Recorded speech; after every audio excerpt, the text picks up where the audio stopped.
Hello students, this is your SST teacher Shikha and SST 4 के chapter 14 में आज हम पढ़ने वाले हैं नेशनल हेरिटेज का चैप्टर, जिसमें सबसे पहले हम चैप्टर की एक्सप्लेनेशन पढ़ेंगे। उसके बाद हम चैप्टर की एक्सरसाइज को सॉल्व करेंगे, जिससे आपको कंप्लीट चैप्टर का कॉन्सेप्ट अच्छे से समझ में आ जाए। So without wasting any more time, let's get started. So students, this is our today's chapter number 14 and the name of the chapter is National Heritage। तो सबसे पहले लर्निंग ऑब्जेक्टिव्स में देखते हैं आज हमें इस चैप्टर में कौन कौन से टॉपिक पढ़ने हैं। Our languages, our dresses, music and dance, painting, architecture and festivals, ये सारे टॉपिक आज हम अपने इस चैप्टर में कवर करेंगे। मेन चैप्टर स्टार्ट करने से पहले लेट्स वार्म अप सेक्शन में देखते हैं हमें कौन सी एक्टिविटी परफॉर्म करनी है। Name these monuments. अब यहाँ पे आपको कुछ स्पेशल मॉन्यूमेंट्स की पिक्चर्स गिवन है, आपको उनको देखना है एंड उनके नाम यहाँ पे नीचे ब्लैंक में लिखने हैं। चलिए student, main chapter reading start करते हैं। हमारी इंडिया जो है वो art, culture and literature in सभी में सुपर रिच है। इंडिया में डिफरेंट लैंग्वेजेस बोली जाती हैं, डांस फॉर्म्स यहाँ पे बहुत अलग अलग है एंड म्यूजिक यहाँ पे एक रीजन से दूसरे रीजन में काफी वेराई करता है। पीपल यहाँ पे डिफरेंट ड्रेसेस पहनते हैं एंड डिफरेंट फेस्टिवल्स को सेलिब्रेट करते हैं। तो सबसे पहले पढ़ते हैं लैंग्वेजेस के बारे में। हम कौन कौन सी लैंग्वेज बोलते हैं। इंडिया में बहुत सारी लैंग्वेज बोली जाती है, लेकिन 22 लैंग्वेजेस ऐसी हैं जो कॉन्स्टिट्यूशन के थ्रू रिकॉग्नाइज्ड हैं। वो है आसामीज, बंगाली, गुजराती, हिंदी, कन्नड़, कश्मीरी, कोंकणी, मलयालम, मणिपुरी, मराठी, नेपाली, उड़िया, पंजाबी, संस्कृत, सिंधी, तमिल, तेलुगु, मैथिली, बोडो, संथली, डोगरी एंड उर्दू। और संस्कृत इन सब में सबसे ओल्डेस्ट लैंग्वेज है।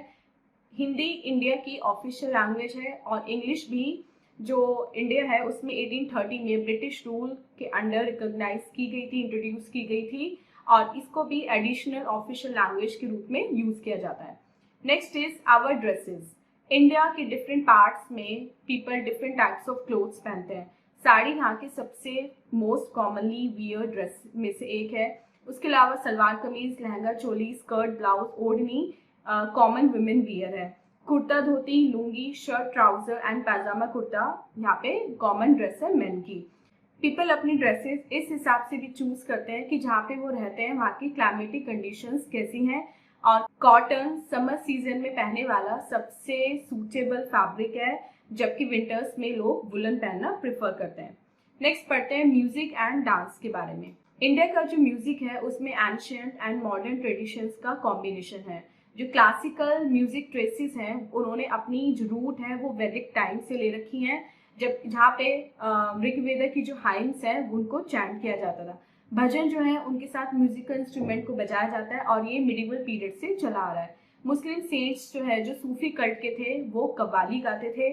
सूफी फॉर्म जो है वो एक स्पिरिचुअली इंस्पायर्ड सूफी फॉर्म है और ये वो फॉर्म है म्यूजिक का जिसमें सिंगर कव्वाली गा के खुद को गॉड के ज़्यादा क्लोज फील करते थे और खुद को जो मोह माया है उससे दूर महसूस करते थे। अब क्लासिकल म्यूजिक के भी यहाँ पे दो टाइप है, हिंदुस्तानी नॉर्थ इंडिया में एंड कर्नाटिक साउथ इंडिया में। अब क्लासिकल म्यूजिक को बजाने के लिए डिफरेंट इंस्ट्रूमेंट्स हैं, जैसे sitar, santoor, violin, Veena, flute, sarod, shehnai, tabla, mridangam and ढोलक। और बहुत सारे पीपल ऐसे हैं जो अपना लोकल म्यूजिक फॉलो करते हैं, अपनी local dance form folk dance पे परफॉर्म करते हैं और अपना पॉपुलर म्यूजिक उन्होंने अपने रीजन का म्यूजिक को पॉपुलर बना रखा है। अगर हम इंडिया के डांसेस की बात करें तो इंडिया के जो डांसेस हैं उन्हें हम मेनली 2 फॉर्म्स में क्लासीफाई कर सकते हैं, folk dance and classical dance.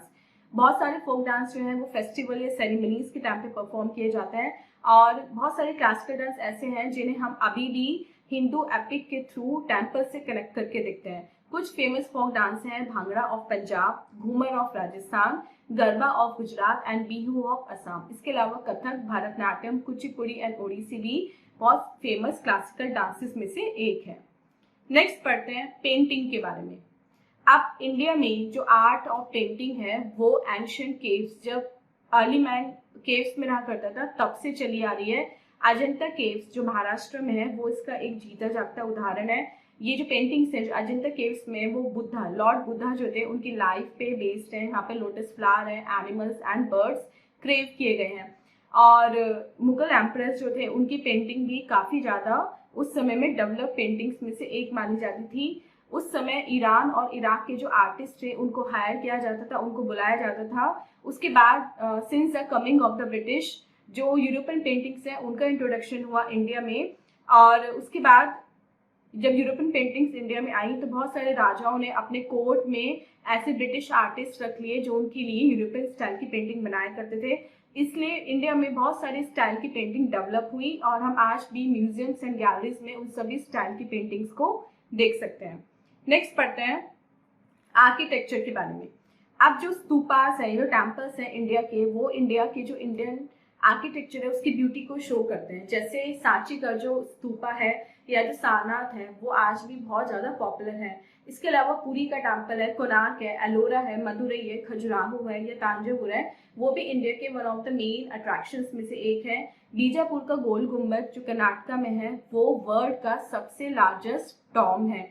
इसके अलावा जो आगरा का ताजमहल है वो भी इंडियन आर्किटेक्चर के रिफाइनमेंट के रूप में वर्ल्ड वाइड फेमस है। रेड फोर्ट, कुतुब मीनार, जामा मस्जिद और हुमायूं टॉम भी अपनी आर्किटेक्चरल हिस्ट्री को बहुत अच्छे से शो करते हैं। अब जब यूरोपियन हमारी कंट्री में आए तो उनके साथ ही वेस्टर्न आर्किटेक्चर भी इंडिया में आया। पार्लियामेंट हाउस, राष्ट्रपति भवन और जो गोवा के चर्चेज हैं वो वेस्टर्न आर्किटेक्चर के एग्जाम्पल हैं।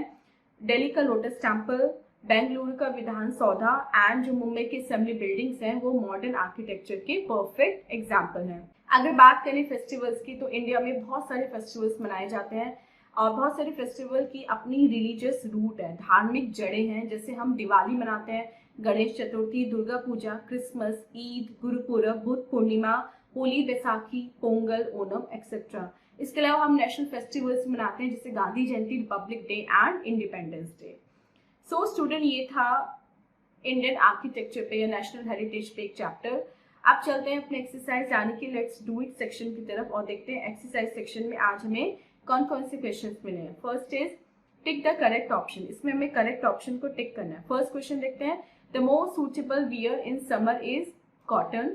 Second, the style of classical music in north India is Hindustani. Third, A classical form of dance is Kathak. And fourth, the great stupas as Sanchi is very famous. And fourth, the number of languages officially recognized are 22. B देखते हैं, fill in the blanks with correct word. First question, the national language of India is Hindi. Classical music can be traced back to the olden times. Third, dances in India can be divided into classical and folk dances. Fourth, the folk dance of Punjab is Bhangra. And fifth, the Europeans brought with them Western architecture in India. So students, this was an exercise. I hope आपको complete chapter with exercise अच्छे से समझ में आ गया है। And this was our today's video. मिलते हैं अपने नेक्स्ट वीडियो में इससे नेक्स्ट चैप्टर की एक्सप्लेनेशन के साथ। टिल देन आप अपना बहुत बहुत ध्यान रखिएगा एंड बाय बाय।